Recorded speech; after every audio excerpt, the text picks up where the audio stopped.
जनप्रतिनिधि पहली बात तो कभी मिले तब बात करें, और 1-2 बार जाके बात भी किया है, तब उनका एक ही जवाब, तुम्हारे बाप पे कौन से डर पे चल रहे हैं। हमारे यहाँ पानी है, सड़क है, बिजली है, यहाँ की बहुत कमी है। तभी बोलते हैं कि कोई शिक्षित सरपंच हो। बहु सरपंच आया, उसने अभी कुछ नहीं, हमारी सेवा कुछ नहीं की अभी तक। नमस्कार, मैं मुकेश कुमार और आप देख रहे हैं द बवाल। ग्राम पंचायतों का विकास देश के सुरक्षित और संरक्षित भविष्य का निर्माण करता है। द बवाल पिछले कई दिनों से जैसलमेर की विभिन्न ग्राम पंचायतों का दौरा करता है, जायजा लेता है और लोगों से खास बातचीत करता है कि इस ग्राम पंचायत में विकास कार्यों का हाल क्या है। इसी कड़ी में मैं आज आया हूं जैसलमेर जिले के मोहनगढ़ पंचायत समिति की हड्डा ग्राम पंचायत में। मेरे साथ यहाँ के कई ग्रामीण मौजूद है, उनसे विकास कार्यों को लेकर आज खास बातचीत करेंगे। चलिए, नमस्कार। नमस्ते सर। क्या नाम है आपका? मेरा नाम हिंदराज पवार है। मैं आपसे पहले ये जानना चाहता हूँ कि इस ग्राम पंचायत के सरपंच कौन है? यहाँ पे सरपंच एसटी की सीट है, जिसमें पुरखाराम बेल करके एक सरपंच है। इस ग्राम पंचायत के अंतर्गत कौन से गांव आते हैं? हड्डा, पौड़ा और दामपुड़ा 3 गाँव आते हैं, और एक बाकी ढाणियाँ हैं जो इसमें उसके अंदर आती है। मैं आपसे ये जानना चाह रहा हूँ कि आगामी कुछ महीनों बाद में ग्राम पंचायत के चुनाव होंगे, उससे पहले हमारी टीम आपसे ये जानना चाह रही है कि यहाँ कौन से विकास कार्य पिछली 5 सालों में किए गए हैं? ऐसा कोई भी ख़ास कोई विकास कार्य अगर देखा जाए तो ऐसा कुछ भी नहीं हुआ है।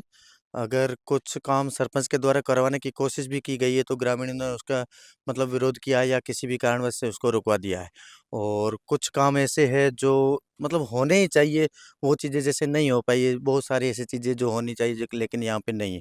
और सरपंच तभी बोलते हैं कि कोई शिक्षित सरपंच हो तो गाँव का विकास के बारे में सोचे, लेकिन उन्हें खुद ही इतना नॉलेज नहीं है कि सरपंच के पास पावर क्या होता है और वो क्या कर सकता है।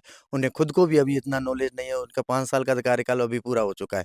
अब 1 साल और आगे बढ़ा है तो सोचते हैं, उम्मीद करते हैं कुछ अच्छा ही करेंगे, जो करेंगे। अब 5 साल में आप देख सकते हो कि जो सरपंच का मुख्यालय होता है, जी। पंचायत घर, वो अभी तक नहीं बना, तो बाकी काम की तो हम अपेक्षा ही क्या करें सर। पंचायत घर भी नहीं है यहाँ। नहीं सर, अभी तक जो उनका भी काम चल रहा है, लेकिन पूर्ण रूप से बन के वो अभी तैयार नहीं हुआ 5 सालों में। मैं आपसे ये जानना चाह रहा हूँ, जैसे कि ग्राम विकास अधिकारी होते हैं, पटवारी होते हैं, वो कहाँ बैठते हैं, जन सुनवाई कहाँ करते हैं, लोगों की समस्याओं का निवारण कहाँ करते हैं वो? उनका कोई अभी बेसिक ठिकाना नहीं है, मतलब ऐसा कुछ भी नहीं कि एक जगह वहाँ परमानेंट है, वहाँ पे होना। कभी स्कूल में होते हैं, कभी टीचर्स क्वार्टर में होती है, कभी नर्स क्वार्टर में होती है, कभी कहाँ होती है।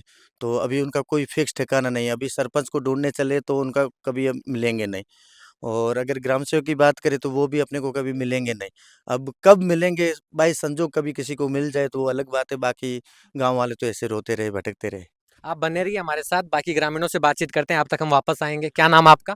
मेरा नाम मुख्तार खान। तो मैं आपसे ये जानना चाह रहा हूँ कि यहाँ जो स्कूल है, माध्यमिक है कि उच्च माध्यमिक? उच्च माध्यमिक।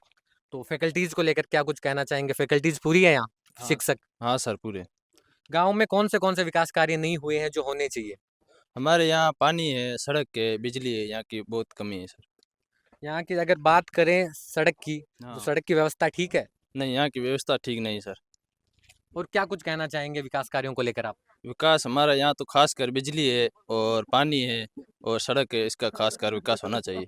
जो अभी हमारे गांव में विकास है नहीं इसका सर। मैं आपसे जानना चाह रहा हूँ, यहाँ पीने के पानी की क्या व्यवस्था है? कुछ व्यवस्था नहीं सर। तो आप जो पीने में जो पानी उपयोग करते हो वो कौन सा पानी है? वो तो आती है, वो नल आता है, सरकारी आती है ना नहर, वहाँ से आता है, जिसमें सप्लाई पानी होता है। तो फिल्टर पानी नहीं है? फिल्टर बिल्कुल नहीं है। जो टंकी होती है ग्राम पंचायत में आसपास बनी, उससे जो पानी की सप्लाई नल नल नल हर घर नल पहुंच रहा है, ऐसा कोई सिस्टम है यहाँ? नल वगैरह से कुछ नहीं, हमने देखा नहीं आज तक सर। नल वगैरह आप भी बहु सरपंच आए, उसने अभी कुछ नहीं, हमारी सेवा कुछ नहीं की अभी तक। तो आपके गांव के जो ग्रामीण लोग हैं या जो किसान है, जो पशुपालक हैं, उनको किन किन समस्याओं का सामना करना पड़ रहा है, जो मुख्य तौर पर आपको पता है? सामना अब क्या करना पड़े, सामना तो करना पड़ता है, क्या करें अब। कुछ है ही नहीं कुछ करने के लिए। जैसे खेती के बारे में बताओ, कौन सी यहाँ खेती होती है?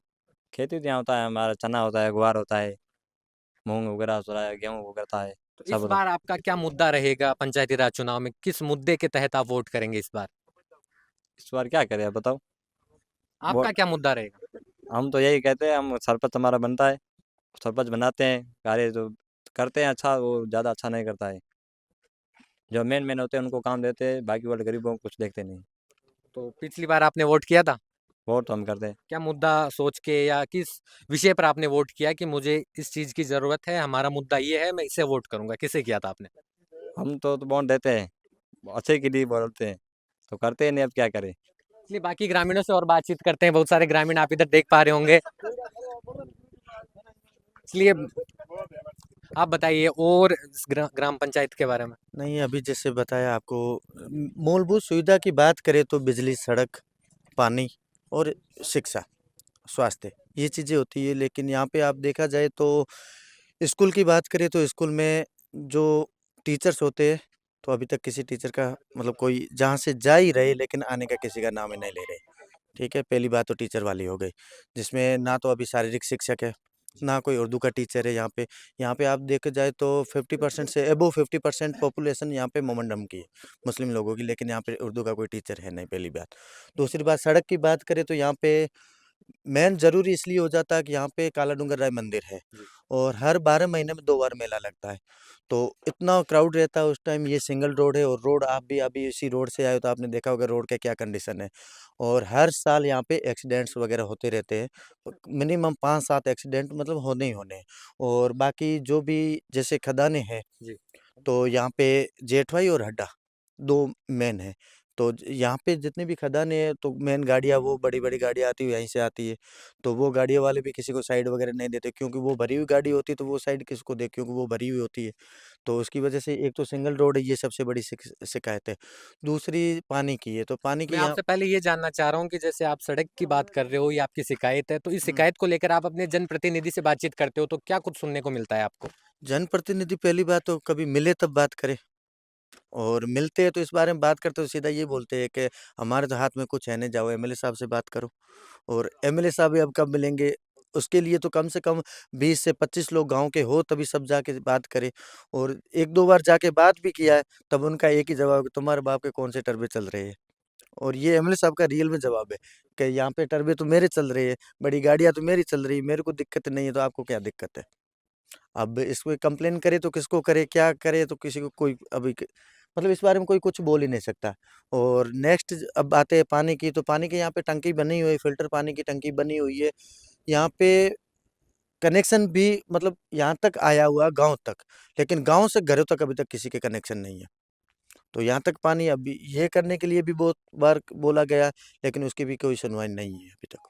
मैं आपसे जैसे ये जानना चाह रहा हूँ कि इस बार जैसे अभी परिसीमन हो रहा है पंचायतों का, अगर चुनावी तारीख का ऐलान हो जाता है, तो आप इस बार युवा सरपंच को मौका देना चाहेंगे कि क्या कुछ लगता है आपको? नहीं, ये हमारी सोच है कि युवा सरपंच होना चाहिए और शिक्षित सरपंच होना चाहिए। और युवा और शिक्षित के बारे में अभी वो तो फिर डिपेंड करता है कि गाँव की राजनीति गाँव तक रहती है। हम युवा लोग कितने भी करेंगे, हम अपनी मतलब अपने पेरेंट्स से आगे थोड़ी जा सकते हैं। वो जो बोलेंगे उनके साथ हमें चलना होगा। लेकिन इस बार का हमारा भी प्लान यही है और सारी पॉपुलेशन जनरेशन जितने भी हैं, यूथ है, सबका यही प्लान है। हर साल हम मतलब मम्मी-पापा या उनके कहने पे सरपंच बनाते आए। इस बार का विचार यही है, हमारे कहने पे उनको कन्वर्ट करेंगे और युवा सरपंच का ही ऐलान करेंगे इस अगर बार। मैं कहूँ कि मान लीजिए मैं गाँव का मतदाता हूँ, मैंने आपको सरपंच चुना है, तो आने वाले समय में आप कौन से काम करवाना चाहेंगे? नहीं, सबसे पहली चीज़ तो है सड़क है। मेरी प्राथमिकता रहेगी, जैसे भी है तो सबसे पहले सड़क हो गया। दूसरा, यहाँ पे स्कूल 12वीं तक है। बच्चों के खेलने की कोई सुविधा नहीं, यहाँ पे ग्राउंड तक नहीं है बच्चों को खेलने के लिए। जी। और तो एक तो ग्राउंड के लिए कितनी बार मैंने कलेक्टर को भी उसकी एप्लीकेशन दे चुका हूँ, सरपंच को भी बोल चुका हूँ। जितनी भी यहाँ पे शिविर लगती है ना, जब कोई भी जागरूकता शिविर लगता है तो उसमें हर बार एप्लीकेशन होती है। लेकिन अभी तक किसी को कोई मतलब इसका कोई किसी को कोई टेंशन नहीं है कि खेल के क्या करेंगे बच्चे। लेकिन ये नहीं समझते कि बच्चों के ज़रूर थोड़ी कि आज पढ़ लिख के हर कोई नौकरी करेगा। शरीर के लिए भी उनके लिए खेलना ज़रूरी होता है, लेकिन यहाँ पे खेल ग्राउंड है नहीं। और दूसरी चीज़ है, जैसे यहाँ पे अगर हम पर्सनल पे जाएँगे तो बहुत सारी चीज़ें हो जाएँगी, लेकिन सरकारी चीज़ें में अब और देखिए, जैसे सड़क हो गया, पानी हो गया है, लाइट की समस्या सबसे बड़ी है, क्योंकि अब गाँव में चारों तरफ ट्यूबवेल हो गए हैं। गाँव के चारों तरफ ट्यूबवेल है, तो ट्यूबवेल के लिए भी वही लाइट का डीपी लगा हुआ है और गाँव में भी वही सप्लाई आती है। जिसकी तरह एक तो वोल्टेज नहीं रहता है और बारी लगा के रखा है कि 12 घंटा ट्यूबवेल को पानी लाइट देना है, 12 घंटा गाँव में देना, तो उससे लाइट की सबसे बड़ी प्रॉब्लम है। इससे बेटर है या तो अलग से जीएसएस कर दे या फिर उनका ट्रांसफार्मर अलग से ही लगा दे कि ये ट्रांसफार्मर है, उसमें आप जितना चाहो उतना आप कृषि के लिए दो, मना नहीं कर सकते, लेकिन उसके लिए गाँव की तो बिजली बाधा न डाले ना। ये मैं एक छोटा-सा और आखिरी सवाल मेरा आपसे ये है कि मनरेगा के तहत 100 दिन रोज़गार दिया जाता है, उसकी जी। क्या व्यवस्थाएँ हैं यहाँ रोज़गार मिल रहा है आपको? यहाँ पे रोज़गार की कंडीशन ये है कि अगर कोई आदमी जाके ला सकता है तो ठीक है। बाकी कोई ऐसा है कि जो कहीं जा ही नहीं सकता, नहीं ला सकता, तो वो उनके जॉब कार्ड अभी के ठप पड़े हैं। ऐसे बहुत सारे जॉब कार्ड है जिसकी अभी तक 20 हाज़िरियाँ भी नहीं हुई है और ये साल खत्म होने को है। ऐसे बहुत सारे जॉब कार्ड ऐसे हैं, जिसकी अभी तक 20 हाज़िरियाँ भी नहीं हुई और कुछ-कुछ जॉब कार्ड तो ऐसे जो अभी तक चालू भी नहीं हुए। करे कौन चालू? हर कोई ठेकेदार बन के बैठा है, वो बोलेंगे ये लेबर मैं चलाऊँगा, जैसे 20 की लेबर चलाऊँगा मैं, तो वो 20 की चलाएगा, बाकी वाले से उनको कोई मतलब ही नहीं। और ऐसे गाँव में 3-4 लोग हैं जो चलाने वाले, सरपंच कभी उनकी सुध लेता नहीं कि किसके चलते, कहीं नहीं किसके नहीं चलते, ना कभी आके ग्राम सेवक पूछता है। और जो जाने वाले हैं, जो लेबर जा रही है, उनके तो डेली चेकिंग के लिए आ जाते हैं और कुछ ऐसे बहुत सारे हैं, जो कभी जाके देखते भी नहीं है, कि कहाँ काम होता है, कहाँ नहीं होता, उनके घर बैठे चल रहे, उनके चल रहे तो चल रहे। मेरा आखिरी सवाल आपसे ये है कि आप जागरूक मतदाता हैं। जब मैं ऑफ कैमरा यहाँ के ग्रामीण या जो यहाँ के युवा थे उनसे बातचीत कर रहा था, तो वो बड़ी-बड़ी डींगे हाँक रहे थे, ये होना चाहिए, ये होना चाहिए। लेकिन मैंने ऑन कैमरा जैसे ही उन लोगों से बातचीत की, वो दूर चले गए। तो वो मतलब एक मीडिया से बातचीत करने में इतने घबरा रहे हैं, तो वो एक प्रतिनिधि का चुनाव कैसे करेंगे फिर? नहीं, बात घबराने वाली नहीं है एक्चुअली। घबराने में कोई नहीं घबराएगा ऐसे, लेकिन प्रतिनिधि चुनने की बात है तो अब प्रतिनिधि तो जैसे इलेक्शन आएँगे, उस टाइम पे डिसाइड करेंगे। लेकिन अभी हम कुछ भी बोल दें कि ये कर लेंगे, वो कर लेंगे, वो कर लेंगे, लेकिन उस टाइम पे कंडीशंस ऐसी आ जाती है कि रातों-रात ही माहौल चेंज हो जाता है। तो उसका अभी कुछ नहीं बोल सकते, लेकिन अभी से सबके मन में यही है कि इस बार कोई युवा सरपंच चुनेंगे और शिक्षित सरपंच चुनेंगे।